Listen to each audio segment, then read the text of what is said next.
서울에서 남쪽으로 똑바로 가면 만나는 지리 흥할 땅. 전시장처럼 다양한 모습들의 바위들이 저마다 자신을 뽐내는 산은 물론이요,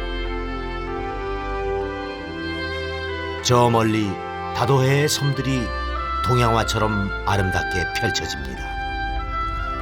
남도의 넉넉한 삶과 자연 그대로의 모습이 한 폭의 그림처럼 다가옵니다.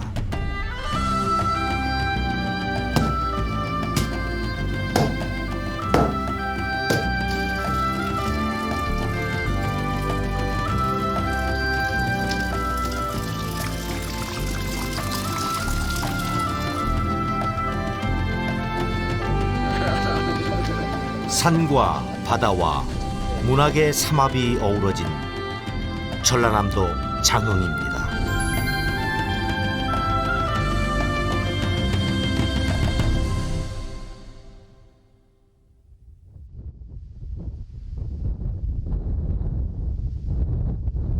산과 바다가 어우러진 장흥은 국토의 정남쪽에 위치해 있어 따뜻한 남쪽 나라를 떠올리는 아주 기분 좋은 곳입니다.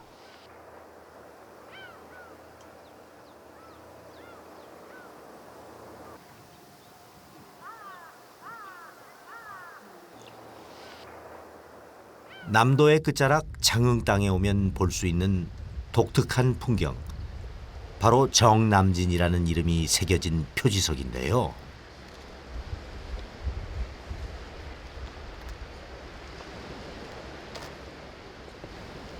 정남진.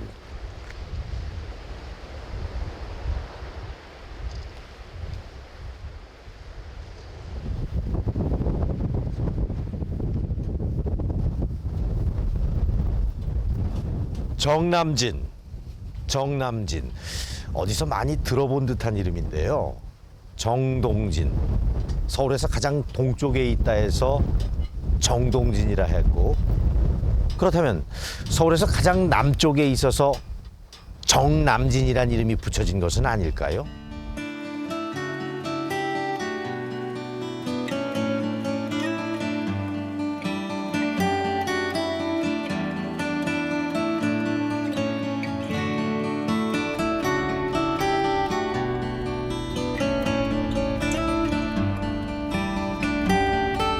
정남쪽 바닷가, 말 그대로 남도의 끝자락 장흥의 해안길을 걷다 보면 썰물이 지나간 갯벌 위에서 낯익은 풍경을 만날 수가 있습니다.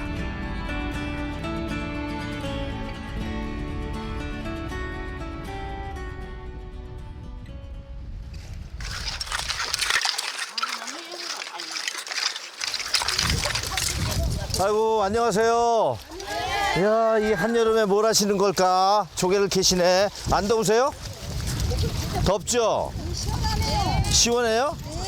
네. 근데 여기 뻘은 다른 뻘들하고 좀 틀려가지고 이게 푹푹 안 빠지더라고요. 네, 안 빠져요. 그 왜? 모래, 자갈, 네. 뻘 세 가지가 혼합이 되어 있으니까. 그렇구나. 모래, 자갈, 네. 또 뭐라 그러셨죠? 모래, 자갈, 뻘. 뻘.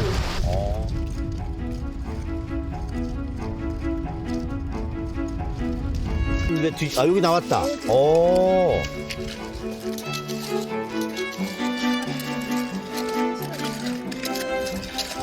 세 시간이, 네, 새끼들은 살려줘야죠. 이야, 진짜. 여기도 있네. 그냥 파기만 하면 나오네. 응? 근데 이렇게 흙탕물이라 난 전혀 보이지 않는데 잘들 보신다. 응? 여기도 있네. 내가 파는 데는 왜 하나도 안 나와? 그죠? 아주머니가 파는 데는 다 나오잖아. 넘기는 것이 틀리잖아요. 어떻게 넘겨? 짝짝 이렇게 긁은 거다고. 네. 우리들이 팔 때는 이렇게 아. 이렇게 눕히니까. 이게 바구니에 수북히 쌓여가는 바지락. 장흥 사람들에게 바다는 늘 아무 대가 없이 먹을 것을 내어주는 어머니 같은 존재입니다.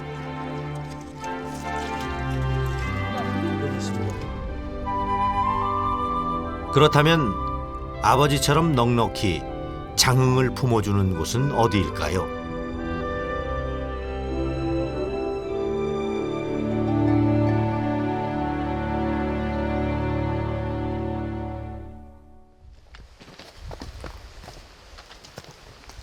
장흥을 한눈에 내려다볼 수 있다는 천관산. 천관산의 절경 중 으뜸은 일출입니다. 다도의 수평선 너머로 펼쳐지는 그 일출을 보기 위해 여명이 시작되지도 않은 이른 새벽 천관산 산행길에 올랐습니다. 여름이라지만 아직은 쌀쌀한 새벽 산행.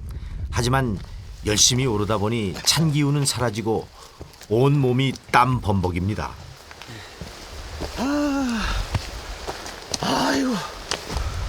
아유, 좀 같이 가요.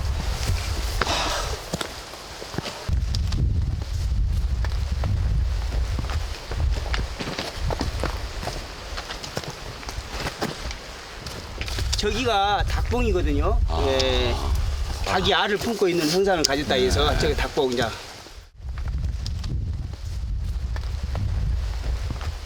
야, 이 새벽 이 찬 공기에도 땀이 막 나고요. 역시 등산은 좋은 거야. 좋아.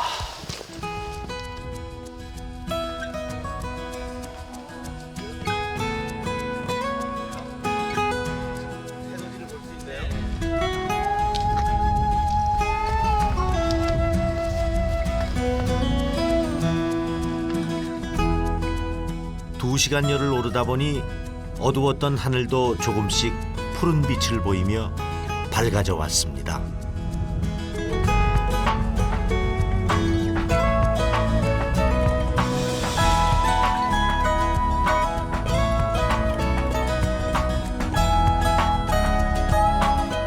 해발 723m의 천관산은 지리산, 월출산, 내장산, 변산과 함께 호남의 5대 명산으로 손꼽힙니다. 그 명성을 보여주듯 동이 튼 천관산은 위험이 가득합니다. 아, 상쾌한 공기 쐬고 바람 맞고 또 이렇게 자연 들판을 보니까 너무너무 기분이 좋고 상쾌하네요. 저 옛날부터 만들어 놓은 겁니까? 네, 저기가 이제 봉수대요. 아, 저쪽에. 아, 우와. 이야, 정말 대단하네요. 어? 오우, 여기 좀 보세요. 저기 삼면이 전부 바다야. 아, 삼면이. 그런가요? 저쪽에서 우리가 해돋이를 볼 수 있는 것 같은데. 예. 천관산 정상에 서니 저 멀리 다도해가 한눈에 내려다 보입니다. 맑은 날이면 한 달에 두어 번은 멀리 제주도도 볼 수 있다고 합니다. 아유, 이 바람 소리 보세요. 예? 바람 엄청 세네, 정상에 오니까. 그렇죠. 다도에서 불어온 바람이 더 아, 그렇습니까? 시원하고. 고요한 바다 한가운데에서 태양이 서서히 얼굴을 드러냅니다. 이야, 해 뜬다. 해. 멋있다. 아, 저기 있잖아요. 저기 저 바다에서 저가 등장만이거든요. 아. 그러니까 지금 다도해의 섬들 사이로 떠오르는 태양. 동해의 일출도 많이 봐왔지만 섬들 사이로 수줍게 고개를 내미는 천관산의 일출을 직접 보니 명불허전이라는 말이 절로 나옵니다.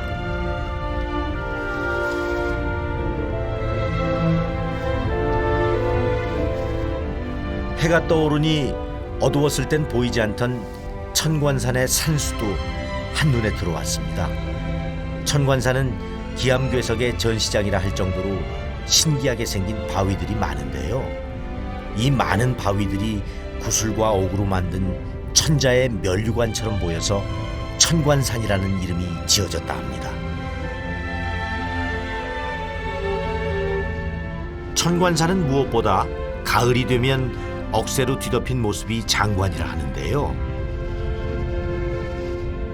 여름이 한가운데 와 있는 지금 억새는 바람을 이겨내며 가을을 준비하고 있습니다.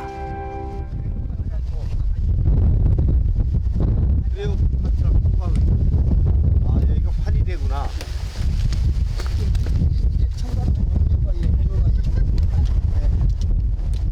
바위들이 어떤 바위들이 여기에 많죠?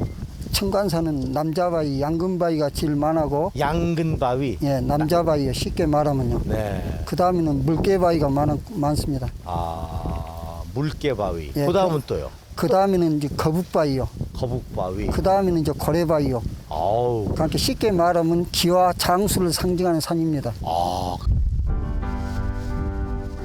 오랜 세월 자연이 만들고 그 세월 동안 저마다 전설과 이름을 얻었던 천관산의 기암괴석.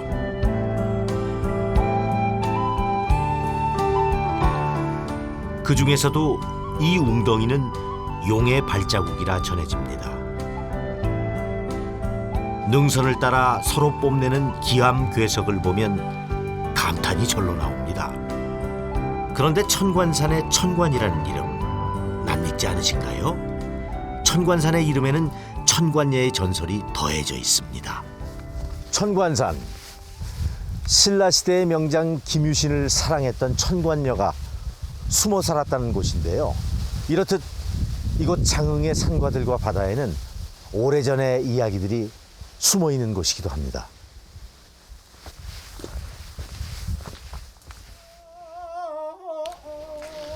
야, 누가 노래를 부르시네? 산을 내려오는 길에 어느 고택담 너머로 구성진 소리가 들려 잠시 걸음을 멈췄는데요.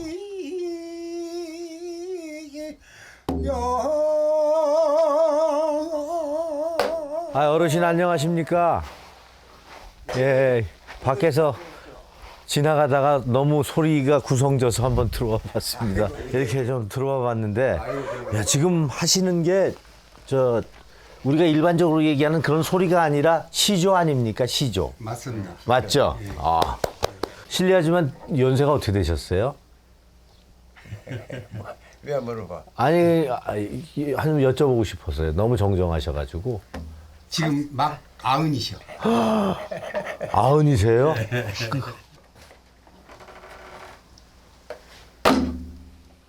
선비들이 즐겨 불렀다는 시조 한 가락이 잠시 시간을 과거로 돌려놓습니다.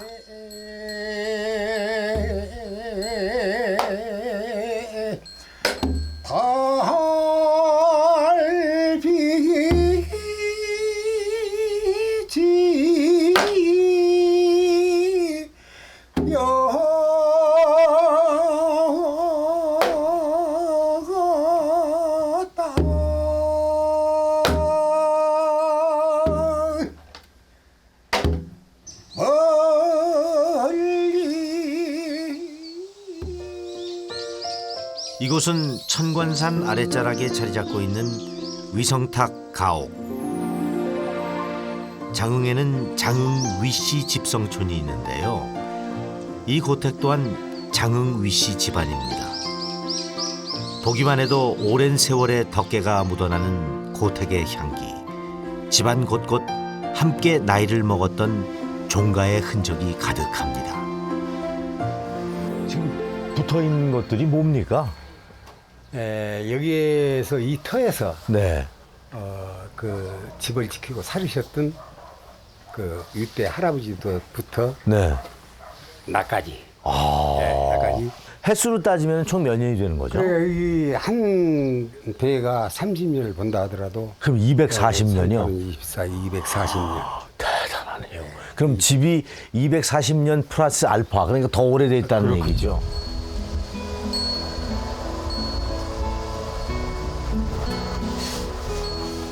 고택을 좀 더 자세히 살펴보았습니다.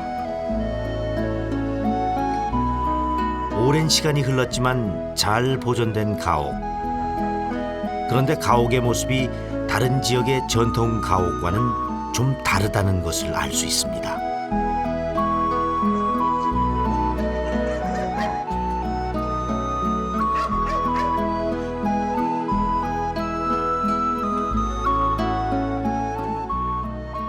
호남집안의 가옥이라는 건 전부 다 어느 집든지 일자로 되어 있습니다. 일자로. 아. 곡자가 없어요. 디귿자형이나 뭐 이런 게 그게 없군요. 곡자가 없어요. 그 안에 디귿자이라든가 기역자라든가 그런 집이 별로 없고 네. 다 일단 그 한채 일자로 지어져. 그런 일자로 지어야만 하는 이유는 뭡니까? 그것이 아마 이 지방의 풍토였죠. 아, 그냥 계단이라고 불렀나요? 저 말을 한번 앉아봐도 되겠나요? 지역의 특색이 고스란히 남아있는 전통 호남 고택에서 남도의 아름다운 멋을 한껏 느낄 수 있었습니다.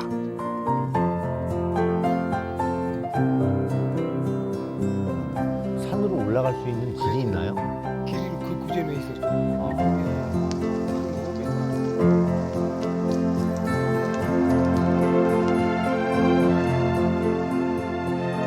장흥의 역사만큼이나 천관산에는 정말 많은 이야기가 숨겨져 있습니다. 우거진 나무 사이로 보이는 고즈넉한 정자, 하늘을 보고 기상을 살폈던 곳이라 해서 장천제란 이름을 가졌습니다. 도대체 어떻게 기상을 살폈다는 것일까요? 궁금하지 않을 수 없는데요. 바로 이 소나무에 그 해답이 있습니다. 보기에도 멋진 자태를 보여주며 서 있는 이 나무는 조선 태종왕 때부터 꿋꿋이 자리를 지키고 있어 태고송이란 이름이 붙여져 있습니다. 태고송은 바람이 불 때 우는 소리를 내는데 이 소나무의 울음소리로 옛사람들은 기상을 예측할 수 있었다 합니다. 아마도 자연을 벗삼아 자연과 공존하려 했던 선조들의 삶이 전해지는 듯합니다. 천관산을 내려와 바닷가로 나서니 진목마을을 만났습니다. 진목마을은 한국 현대문학의 거장인 이청준 선생의 고향입니다.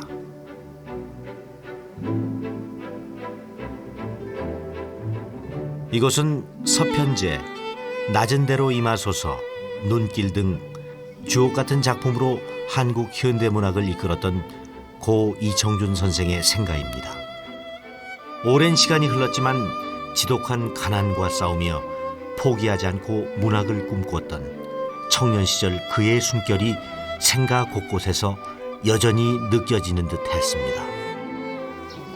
다른 삶을 사는 특별한 사람이 아니고 우리랑 똑같은 삶을 살고 그걸 똑같은 책으로 그 자기의 삶을 책으로 엮어냈다는 게 표현하는 게 참 좋은 것 같아요. 좋은 곳에 살아서 좋은 글을 쓰신 것 같기도 하고요.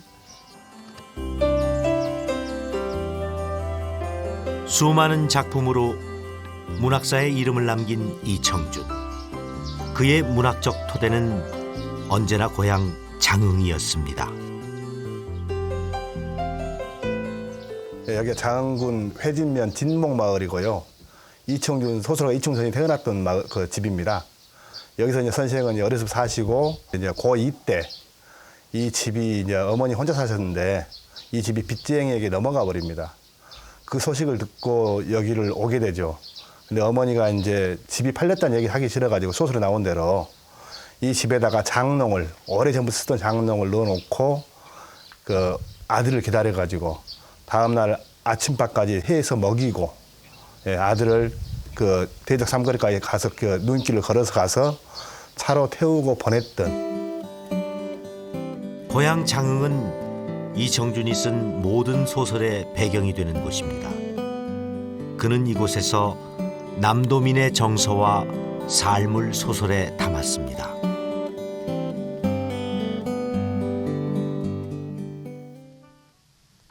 오직 소리 하나에 신명을 바치며 일생을 살아간 아버지. 앞을 보지 못하는 딸. 그들을 버리고 떠났으면서도 미련을 버리지 못하고 계속 누이를 찾아 헤매는 오빠. 이청준은 이곳 장흥에서 그 한을 소리로 승화시킨 한 소리꾼의 이야기 서편제를 썼습니다.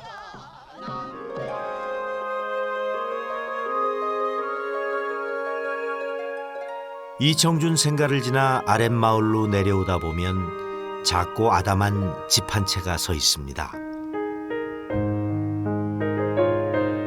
이곳은 영화 천년학의 촬영지입니다. 이 집이 영화 천년학에서 주막집으로 등장하면서 회진 바닷가도 덩달아 유명세를 탔다고 합니다.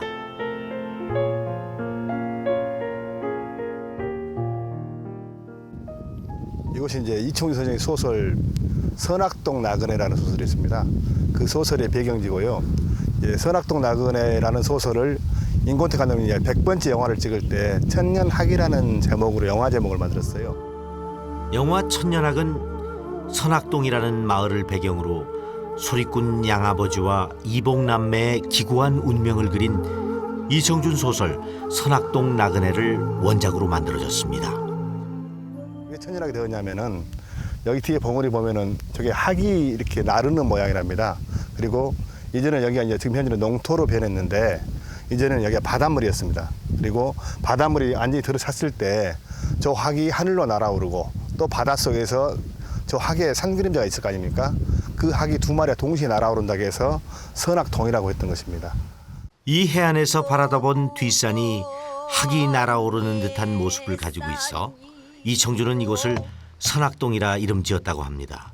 비록 소설 속 바다는 논으로 변했지만 소설 선악동 나그네의 마지막 장면에 등장하는 날아가는 학의 모습은 지금도 관음봉 산자락으로 남아 오늘도 날갯짓을 하고 있습니다.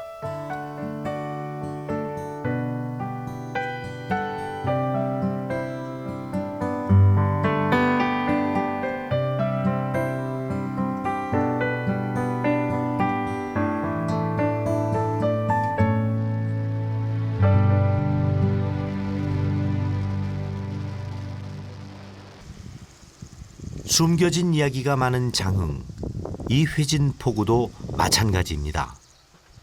지금은 평온한 시골 마을로 보이지만 이곳은 420년 전 회령진성이라 불렸던 조선 수군의 진지였습니다.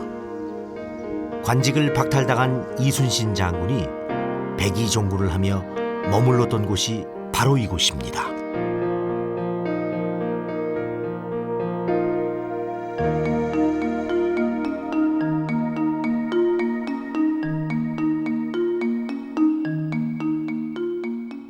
그때는 지금 열하니까 여기까지 물이 안 들어와봤습니까? 그러니까 여기가 회지니까 가장 중요한 위치다 그래갖고 여기다가 성을 짓고 만호가 여기 주둔해서 수군기지 아닙니까? 이렇게 어떻게 보면 이순신 장군이 그 배 12척을 가지고 출발한 전진 기지네요. 기지지요.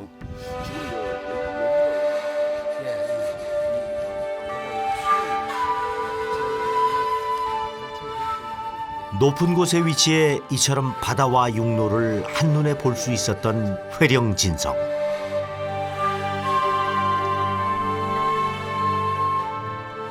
조선 수군의 전초기지로서 당시는 전략적으로 아주 중요한 곳이었습니다.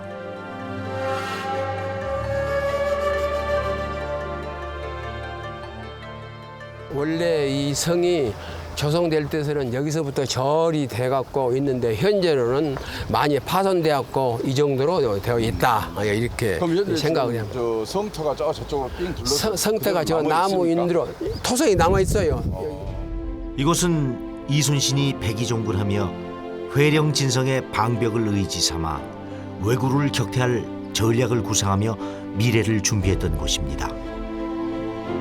다시 조선 수군을 맡은 이순신은 13척의 배로 133척의 왜구를 물리치는 명량해전의 대승을 이끌어냈습니다.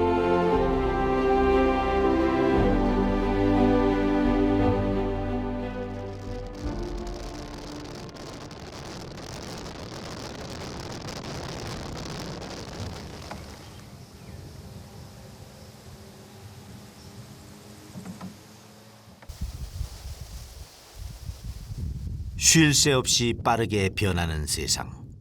그러나 그 변화도 이곳은 비켜간 듯합니다. 옛 풍경을 그대로 간직한 작은 마을. 동네 어귀부터 이어진 돌담길이 눈에 띄는데요. 이곳은 돌담이 하도 많아서 마을 이름도 돌담 비동마을입니다.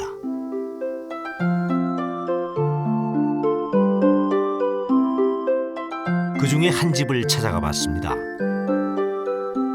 주인과 함께 나이를 먹은 문패가 손님을 맞았습니다. 조용한 집안에선 할머니의 콩 다듬는 소리만 가득합니다.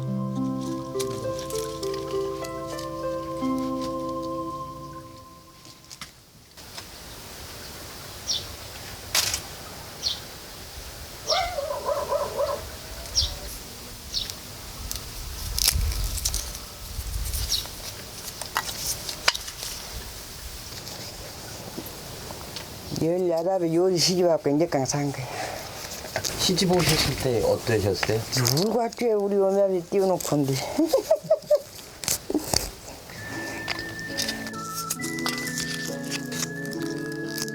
고향을 지켜오다 보니 이제 팔순이 다 되신 할머니.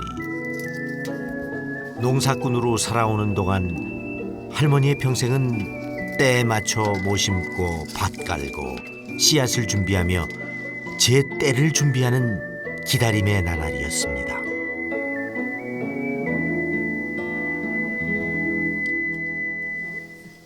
농사꾼에게 지금은 콩을 심어야 할 때.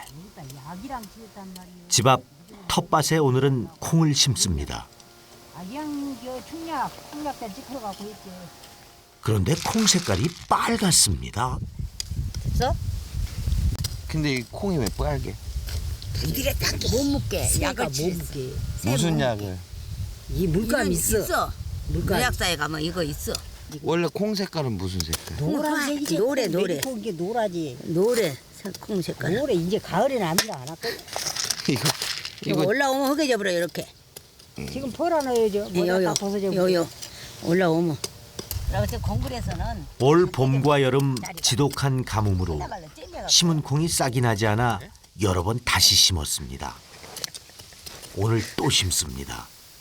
이 콩이 싹이 나고 비가 내려주면 올 콩농사도 잘 되겠죠?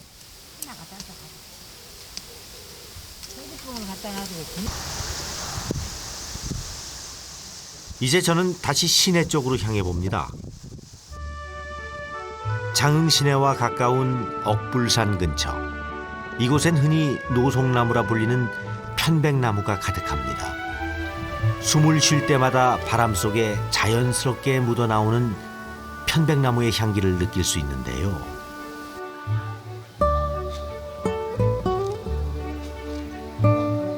초록빛을 가득 품은 나무들과 나무들이 자연스럽게 내뿜어주는 향기. 오랜만에 맑은 공기를 온몸에 채웠습니다. 여름 더위가 아무리 심해도 편백나무 숲 사이에선 길을 못 펴는 것 같은데요. 자연과 벗삼아 잠시 쉬다 보니 무릉도원이 따로 없습니다. 굉장히 지금 밖엔 덥잖아요. 그 숲속에 들어오니까 굉장히 시원하다는 거. 오히려 찬기가 느낄 정도로. 공기는 어떠신가요? 아, 공기는 말할 것도 없죠. 아, 이렇게 좋을 수가 없어요. 그 땀이 올라오면서 좀 났는데 그냥 뭐 땀이 이렇게 식으면 또 좀 불편한 경우가 있잖아요. 그런 거 전혀 그런 것도 없이 아주 상쾌하고. 공기 또.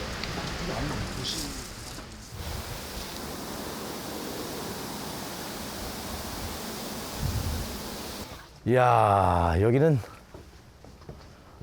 장흥이 다 보이는 곳인 것 같다, 그지? 예. 이야. 숲을 따라 올라가다 보면 만나는 전망대. 장흥 시내가 한눈에 내려다 보이고 시내를 가로지르는 강줄기가 시원스럽습니다.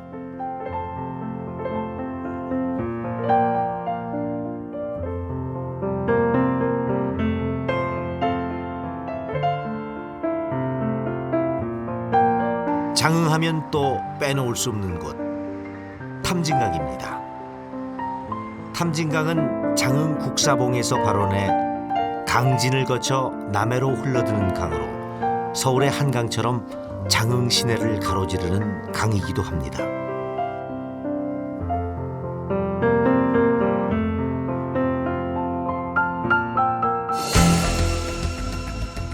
통일신라 시대 탐나의 사신이 제주를 거쳐 도송으로 향하는 길에 하루를 머물던 기착지라 해서 탐진이라는 이름을 갖게 됐다고 합니다.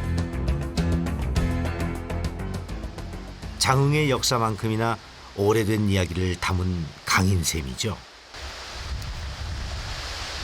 탐진 강가를 지나다 보면 흔히 볼 수 있는 풍경.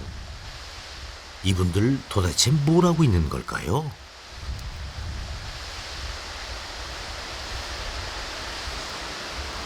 안녕하세요. 안녕하세요, 어르신. 네. 지금 뭐 하고 계시는 거예요? 다슬기 같습니다. 다슬기. 발을 담그고 오는데 막 발이 시려워가지고요. 뭐 처음 알아요. 근데 어떻게 좀 많이 좀 하셨어요? 하신 것 좀 보여주세요. 어이구야, 잠깐만요. 이야, 아이고 많이도 하셨네. 보시면서 지금 뭐 집에서 드실 거 잡으시는 거예요? 아니면은 뭐? 좀 심심해서 좀 나왔습니다. 아, 심심하셔서 지금 몇 시간 동안 여기서 다슬기 잡고 계셨어요? 한 30분 정도? 근데 이게 뭐죠? 야, 이거 이렇게 잡기 위해서. 이렇게 보는군요. 이렇게 물 속에 한번 좀 여기 순간거리지 않고 예. 잘 보여요. 정말 막네요. 이야, 대단들. 어렸을 때 참 많이 먹었었는데. 지방 촬영 가면은 올갱이라고 그래가지고 저쪽 경상도 쪽은 또 올갱이라고 그럽니다. 네. 충청도도 올갱이라고 그러고. 예. 그래서 잘 먹는데. 예. 어린 시절부터 탐진강 맑은 물속에서 다슬기를 잡아왔다는 주민들. 환경이 오염되고 물이 탁해졌다 하지만 물 맑은 탐진강에선 그 옛 추억이 아직도 현재입니다.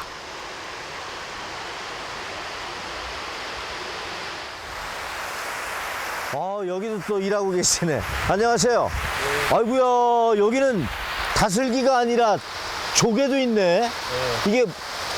이거 한 번만 좀 보여주세요. 이야, 이만한 조개도 있어요? 이게 조개 이름이 뭡니까? 여기서는 막이라고 해요, 막. 네? 막. 네. 이거 어떻게 먹어요? 같이 삶아서 먹어요. 탐진강에서는 이런 막이라는 조개하고 다슬기가 많이 나오나요? 네. 일주일에 몇 번씩 오세요? 아니요, 자주 못 와요. 집에서 다 가서 해 드시려고. 네. 이야, 대단들 하시다.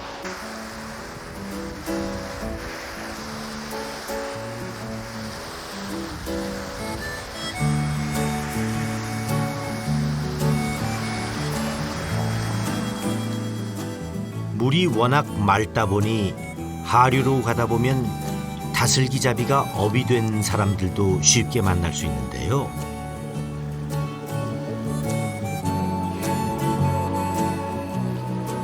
물이 맑아야 서식하는 다슬기.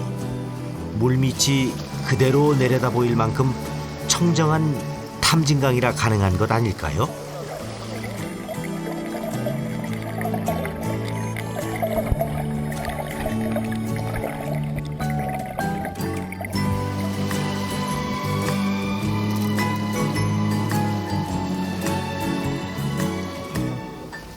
성공한 부위 가면 많이 있어.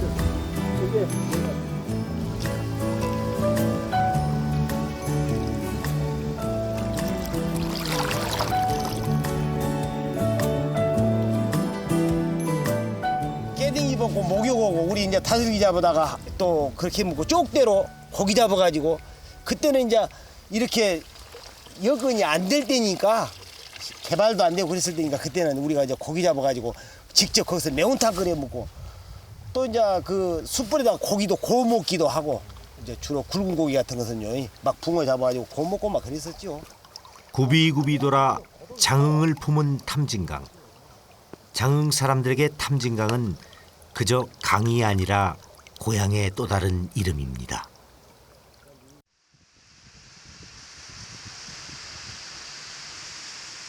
탐진강 물줄기를 따라가다 보면 또 다른 장흥의 명물을 만날 수 있습니다. 일명 토요시장이라 불리는 전국 최초의 주말 시장입니다.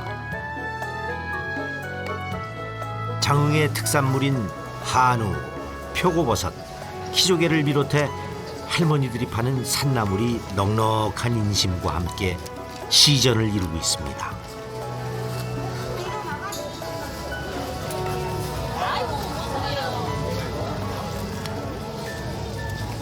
원래 저기 마트보다 시장이 조금 더 좀 할머니들이 직접 해갖고 오시니까 싱싱하고 훨씬 더 좋습니다. 장에 오시면 어때요? 이렇게? 일단 정겹죠? 많이.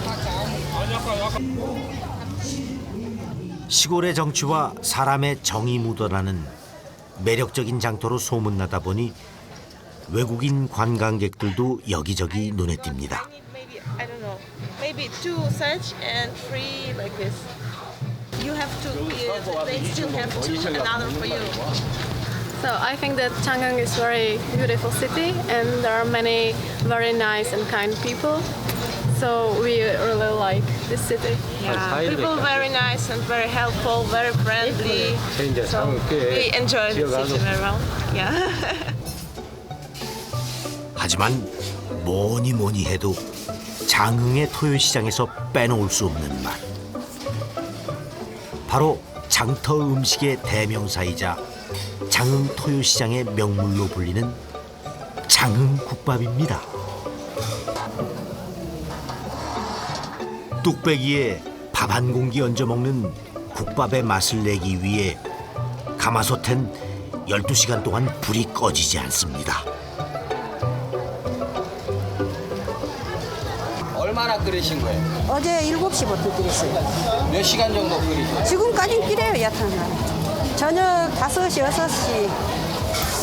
7시부터 해갖고 5시 중단, 5시까지 중단해갖고 6시부터. 뭐뭐 집어넣으세요? 예? 뭐뭐? 이거 그냥 빼방 한 거예요, 지금. 빼방. 여기서 장사하신 지 얼마 됐어요? 그 42년? 40년? 네. 뚝배기 한 그릇에 푹 익은 갓김치 하나가 전부인 소박 한 상. 하지만 40년간 장터에서 국밥을 끓여냈다는 주인장의 자부심처럼 낡은 뚝배기 안엔 곰삭은 맛이 가득합니다.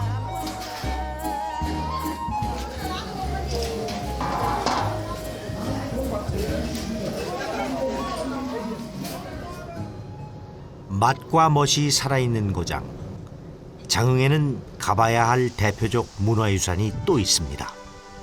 가지산 남쪽 기슭에 자리 잡고 있는 보림사. 보림사는 2000여 년 전 창건한 신라시대의 절로서 선종이 시작된 곳입니다. 보림사는 인도의 보림사, 중국 보림사와 함께 동양 3대 보림 중 한 곳으로 알려져 있는데요. 일주문을 들어서자마자 2개의 탑과 석등이 눈에 들어옵니다. 국보 제44호로 지정된 탑과 석등은 그 대칭의 안정감과 조화가 지금 봐도 뛰어납니다. 그런데 대적광전으로 들어가자 여느 절에 모셔진 불상과는 확연히 다른 모습을 한 불상이 보입니다. 언제부터? 신라 시대부터 있었는데요. 예. 장관 연기를 보면 759년.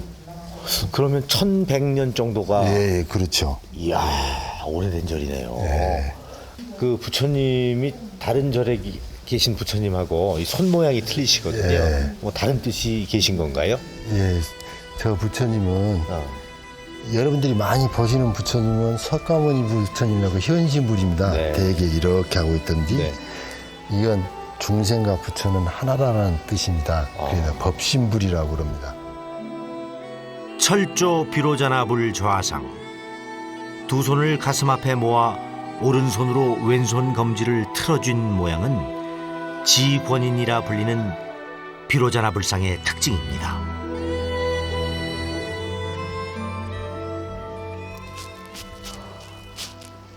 어째서 부처님이 당당해 보이시죠? 예, 예. 어깨가 넓으신 것 같고. 예.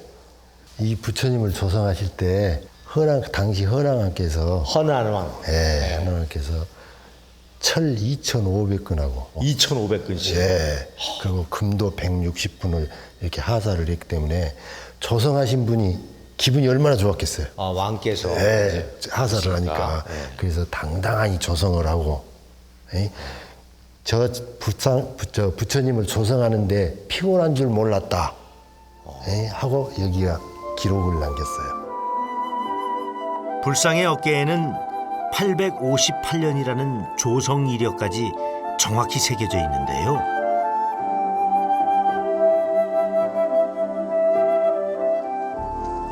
천년의 시간을 거슬러 아직도 그 모습을 지키고 있는 보림사.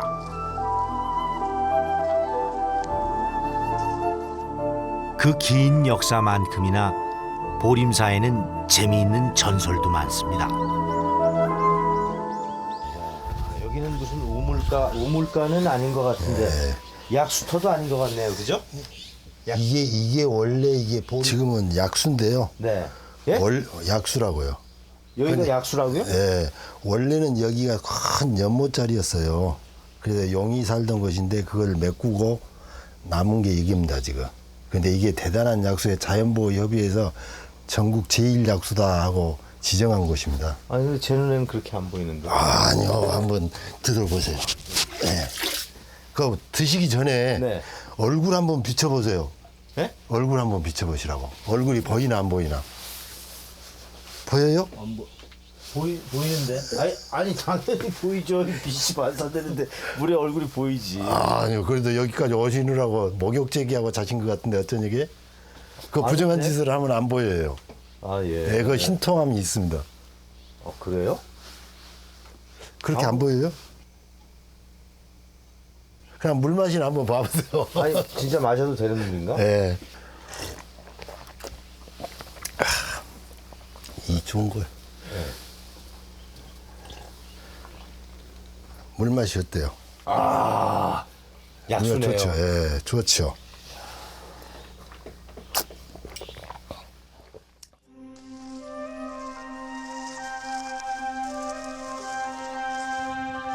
보림사에는 창건설화가 있는데요. 원래 연못자리였던 이곳에 청룡과 백룡이 살고 있어 보조선사가 2마리의 용을 내쫓고 절을 지었다고 합니다. 그래서일까요? 지붕 위에선 지금도 용이 보림사를 지키고 있습니다.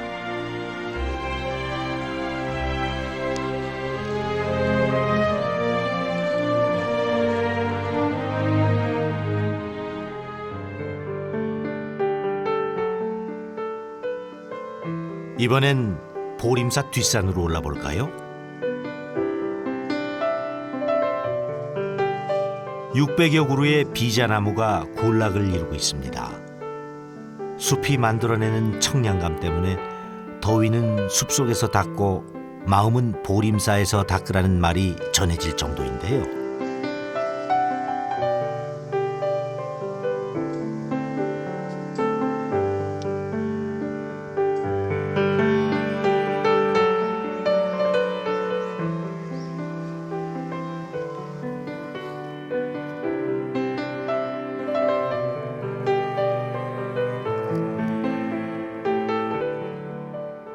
울창한 비자나무 아래를 살펴보면 나무마다 푸릇푸릇 자라는 것이 있습니다.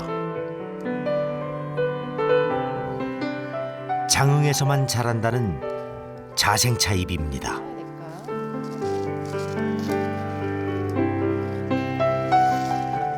장흥 보림사 일대는 예로부터 자생차 산지로 유명했습니다. 산과 들에서 자라는 자생차는 이곳에서 천년 전통의 맛과 효능을 살린 명차로 만들어집니다.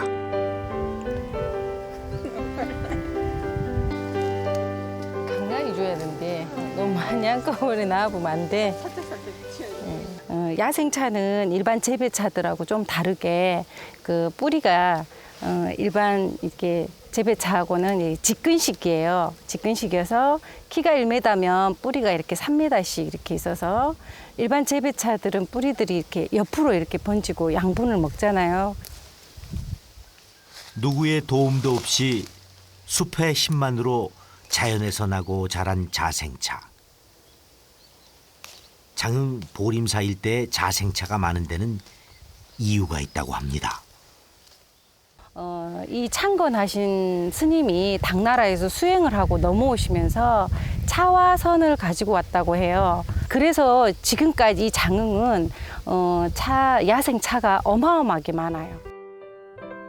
세종실록 지리지에 따르면 조선시대 차 전문 생산지인 다소 19곳 중 13곳이 장흥에 있었다고 합니다. 그만큼 차가 익숙하고 차를 즐길 줄 아는 사람들이 많았다는 뜻일 테죠. 야생에서 채취한 찻잎을 쪄내고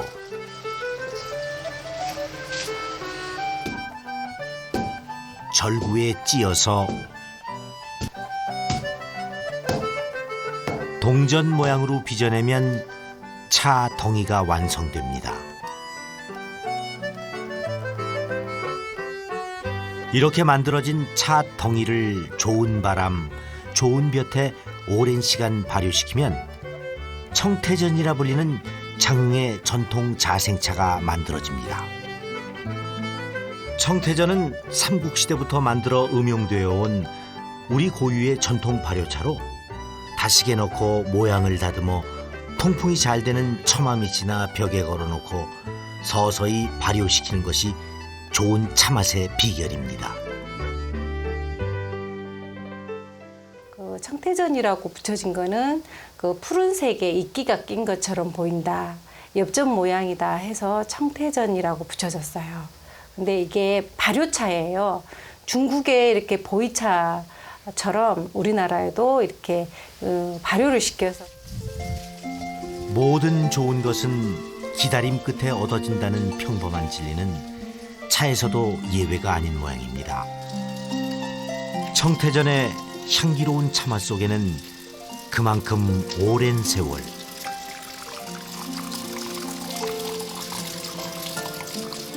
기다림 속에 일궈낸 장흥 사람들의 삶이 담겨 있습니다.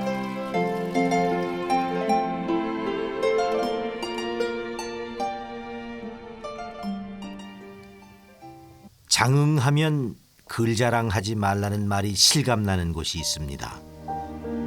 천관산 중턱 탑산사 아래 문학공원은 좋은 글들이 자연과 어우러진 정말 멋진 곳입니다.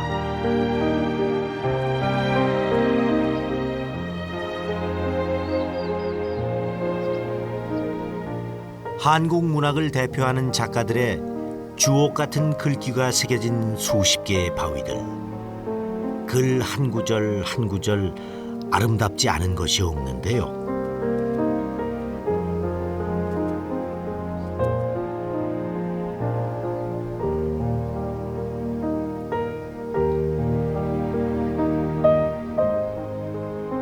장흥이 고향인 소설가 고 이청준 선생의 글을 비롯해 장흥에서 태어나고 자란 현대문학의 거목 한승원 선생의 글도 이곳에 새겨져 있습니다.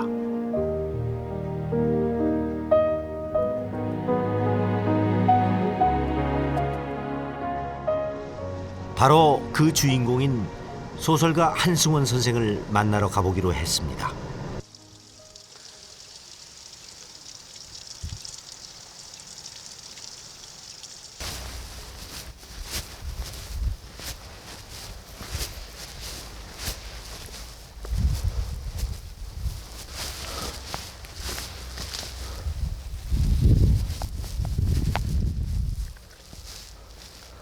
당신의 출입이 저의 글쓰기를 방해할 수도 있습니다.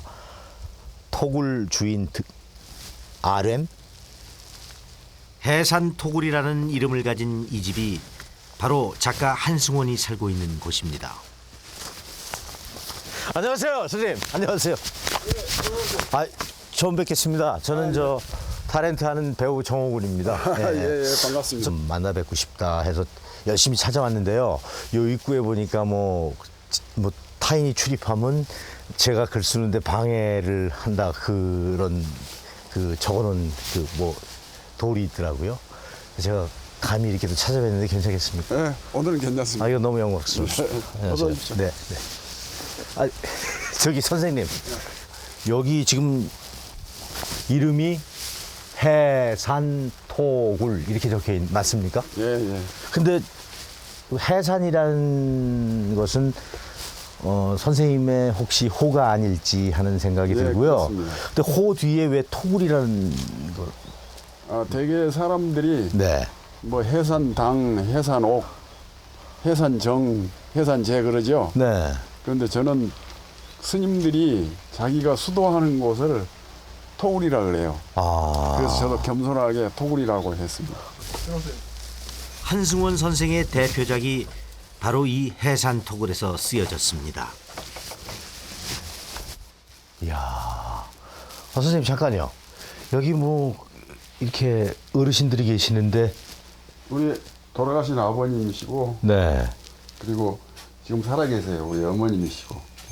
연세가 그럼 어떻게 되시는 거죠? 98세. 아유, 참. 저기 저 있는 저 친손자 딸. 그리고 여기 이렇게 딱 바닥을 보면 여러 가지 이제 책들과 무슨 뭐 공문서 같은 거와 인주도 있고 게으르게 산다는 것을 산만하게 산다는 걸 알 수. 원래 성격이 좀 자유분방하시죠, 선생님? 글쎄요, 그래요. 예. 근데 이렇게 그럼 이렇게 앉아서 다 이렇게 하시는 겁니까? 이렇게 앉아서? 앉아서. 그럼 뭐 텔레비전도 보고 그리고 자유롭게 삽니다. 작업실 곳곳에 펼쳐진 창작의 흔적. 해산하듯 글을 쓴다던 그의 모습이 저절로 그려집니다. 여기는 예. 여기도 메모장이네. 광기. 예. 맞죠, 선생님? 광기. 어떤 의미에서의 광기라고 쓰신 거죠? 제 속에 들어있는 예술적인 광기. 근데 아직도 당신께서 광기가 있으시다는 걸 느끼십니까? 그 광기로 살고 있죠. 이야. 여기는 공개하지 않는데. 예, 들어가도 되겠습니까? 네, 오늘 예. 책상이 2개가 있네요. 서재, 작가실. 예. 여기는 책 읽는 곳. 메모해서 이렇게 딱지를 붙이죠, 이렇게. 그거 하면서. 여기서는 글 쓰는 타작이죠. 예전에는 그 원고지를 썼는데 지금 네. 타작이로 합니다. 그리고 여기 보이죠? 네. 추사 김정희 선생. 추사 김정희 선생. 나름대로 추사를 썼거든요. 내가 추사 소설을 썼는데 하도 존경스러워서 내가 여기다가 그 초상을 걸어놨어요. 작가는 산책을 하거나 잠을 자거나 항상 자기 주인공들하고 함께 움직이기 때문에 외롭지 않고 그 주인공들의 시각으로 세상을 바라보고 풍경을 바라보고 그렇습니다. 저도 지금 배우 일을 하고 있는데 이 어떤 인생에 있어서 성공이라는 게 있지 않습니까? 그러니까 남한테 많이 회자되는 사람, 또 회자되지 않는 사람, 그리고 많이 회자되는 사람을 성공이라고 또 생각을 하고요. 인간사에서는. 이제 금방 성공이라든지 네. 인구에 회자된다든지 나는 그런 말을 믿지 않아요. 네. 그러니까 가령 내가 쓴 소설을 100만이 읽어준다, 10만이 읽어준다, 난 그렇게 생각하지 않아요. 네. 다산 정재근 선생이 이 말을 했어요. 군자가 책을 써서 전하는 것은 오직 그것을 알아주는 꼭 한 사람을 구하기 위해서다. 그럼 한 사람을 위해서? 한 사람. 오직 한 사람을 위해서 내가 글을 쓰는 거예요. 나를 알아주는 사람. 네. 그러니까 모든 예술가들이 다 마찬가지예요. 수없이 많은 사람이 공감하고 좋아하는 그런 것보다 오직 한 사람이 그야말로 잘 알아주는 그 한 사람, 그 사람을 위해서 신명을 다하는 거죠. 네. 그러면은 100만도 좋아할 수 있고 억만인도 좋아할 수 있고 그렇게 되는 것이죠. 그 영화 배우나 네. 탤런트 선생들이 그 어떤 장면 속에서 그 역할을 할 때 완전히 그 예술적인 광기에 몰입하지 않으면 좋은 연기를 할 수 없듯이 네. 소설가도 마찬가지예요. 네. 자신의 글을 알아주는 단 한 사람만 있어도 글을 쓴다는 작가 한승원. 바로 그 마음이 지금의 작가 한승원을 만든 건 아닐까 싶은데요. 선생님, 여기 정원에 보니까 나무라는 시비라고 해야 되나요? 네, 나는 나 없음의 나무라고 소리낸다. 그렇게 읽는다. 네. 나 이루고 싶은 곳 어디냐 하면 푸르른 내 고향 하늘이니까. 그래서 하늘로 가고 싶다 그런 얘기. 그러니까 그렇기 때문에 이건 무덤이에요. 여기에 자리를 하고 싶으시다는 말씀인가요? 그렇죠. 나중에 혹시 오게 되면 여기다 꽃 한 송이 놓으세요. 나를 위해서. 내가 일이 돌아올 때 네. 장에 뼈를 묻고 싶다 그런 생각으로 돌아왔거든요.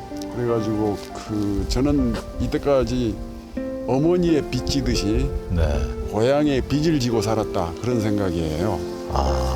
그런데 내 모든 것을 다 해서 빚을 갚는다 그런 생각으로 살아오고 있고, 그러니까 내가 작품 한 편 쓰는 거 그런 것들이 전부 다 고향에게 빚을 갚는다는 그런 생각으로 돌아왔어요. 집 앞에 보이는 이 많은 풍경들, 한승원 문학의 뿌리가 되어준 고마운 풍경들입니다. 모든 것을 내어준 어머니처럼 넉넉한 자연으로 삶을 품어 안으며 그 자체로 아름다운 글과 역사가 되어온 고장.